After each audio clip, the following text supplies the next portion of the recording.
नमस्कार। ए to Z dishes Usha Korjani में आप सबका स्वागत है। देखो, सुबह होते ही कभी आलू के पराठे, कभी मटर के, कभी पनीर के, तो कभी मूली के, सभी के पराठे हम लेते ही रहते हैं। कभी चाय के साथ, कभी अचार के साथ, कभी दही के साथ। पर ये सारे पराठे ना हम खा खा कर थोड़े से बोर हो जाए तो ये बढ़िया सा पापड़ लहसुनी चटनी का पराठा बना सकते हैं। सबसे पहले आटा गूँधेंगे तो 2 कप गेहूं के आटे के अंदर स्वाद के अनुसार नमक डालकर 1 चम्मच तेल डाल दें। अच्छे से आटे के अंदर दोनों चीज़ों को मिलाकर थोड़ा थोड़ा करके पानी डालना है और आटा गूँधना है।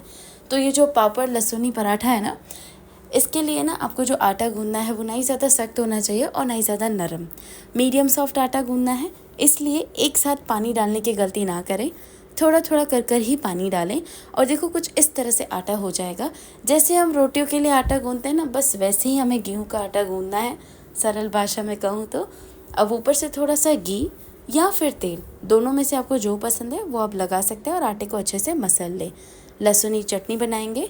लहसुनी लाल मिर्च की ये चटनी है। एक बर्तन में मैंने 1 गिलास पानी डालकर 8 से 10 मैंने ये सूखी लाल मिर्च डाल दी है। इसे 3 से 4 मिनट तक ऐसे ही पकाना है, फिर इसे बाहर रखकर ठंडा कर लेना है। जैसे ये ठंडी हो जाए ना, तो इन सारी मिर्चों को आपको मिक्सर जार के अंदर इस तरह से डालना है। स्वाद के अनुसार नमक भी डाल देंगे और इसी के साथ ना 20 से 25 लहसुन की कलियाँ छील कर डाल देनी है। और ये जो मिर्ची जिसमें पकाई थी ना, वही पानी आपको आधा कप जितना इसके अंदर डालना है और इसे पीस लेना है। फिर एक और कढ़ाई में मैंने डाल दिया है 1 बड़ा चम्मच घी और इसके अंदर ये चटनी डालकर इसे हम अच्छे से भूनेंगे। इस तरह से भूनने के बाद जिस मिक्सर में हमने ये मिर्ची लहसुन सबको पीसा था ना, इसमें हमने 1/4 कप पानी डाल दिया है और यही पानी हम इस चटनी के अंदर डालेंगे और लगभग 3 से 4 मिनट तक चटनी को पकाएंगे। ये पराठा तो बना ही रही हूँ चटनी का मैं। अब देखो, इससे आप पकौड़ों के साथ, रोटी वगैरह के साथ ले सकते हैं और 1 महीने तक आप इसे फ्रिज में भी स्टोर कर सकते हैं, रख सकते हैं, जब मन चाहे लीजिए। चटनी बनकर तैयार है। चलिए अब पराठा बनाएंगे। तो सबसे पहले देखो, मैंने ना तवे पर डाल दिया है तेल और यहाँ पर ना मैंने ले लिए उड़द दाल के तीखे वाले पापड़। आप चाहे तो कम तीखे यानी कम स्पाइस वाले भी पापड़ ले सकते हैं। तो मैंने यहाँ पर 3 पापड़ लिए, तीनों को हम अच्छे से इस तरह से सेक लेंगे। उसके बाद जो मैंने आटा गूंद के रखा था उसमें से मैंने बड़ी लोई निकाल ली थी। दोनों तरफ सूखा आटा लगाकर इसे हमें बेलना है। देखो, एक बड़ी सी रोटी आपको बेल लेनी है।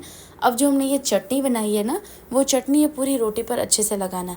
ध्यान रखना, ये जो चटनी है काफ़ी स्पाइसी है, तो थोड़ी लगाना। ऐसे नहीं कि रोटी पर रूखा सूखा लग रहा है तो ज़्यादा लगा लो, बिल्कुल नहीं, हल्का हल्का ही लगाना। अब ये एक जो पापड़ है ना, जो हमने हल्का फ्राई करके रखा था, मतलब सेक के रखा था, वो बस इस तरह से रखकर बेलन की मदद से इसे पूरा अच्छे से बेल लेना है, तो ये टूट जाएगा। अब इसे इस तरह से, जैसे मैं फोल्ड कर रही हूँ, जैसे मैं लपेट रही हूँ, बस इसी तरह से लपेट लेना। ऊपर से फिर से हम सूखा गेहूं का आटा छिड़केंगे दोनों तरफ और इसे हमें बेलना है। अब आप सोच रहे होंगे कि पापड़ तो बाहर निकलेगा। कोई बात नहीं, ऐसा तो होगा ही, क्योंकि पापड़ चटनी का पराठा है ना, ज़्यादा पापड़ बाहर नहीं निकलेगा क्योंकि पहले से ही आपने बेलन लगा लिया है पापड़ पर। तो इस तरह से हो जाएगा, थोड़ा सा मोटा ही रहेगा ये। अब इसे गरम गरम तवे पे डालकर सेकना शुरू कर दीजिए। अब आप पराठों पर क्या पसंद करते हैं, तेल या फिर घी या मक्खन, जो पसंद करते हैं ना, बस इस तरह से लगा लीजिए। दोनों तरफ इसे आपको अच्छे से सेकना है। देखो, पराठा थोड़ा सा मोटा है ना, तो अच्छे से सेकना, नहीं तो फिर ये कच्चा लगेगा। अब इसे चकले पर मैंने ले लिया, दोनों हाथों की मदद से थोड़ा सा इस तरह से कर देंगे, थोड़ा सा ये लगे, खाने में अच्छा लगता है ये। अब आप इसे ठंडी ठंडी दही के साथ लो या फिर चाय के साथ, मज़ा ही आ जाएगा। सच बता रही, इतना स्वादिष्ट है ना। और चैनल को सब्सक्राइब करना ना भूलें। Thank you for watching.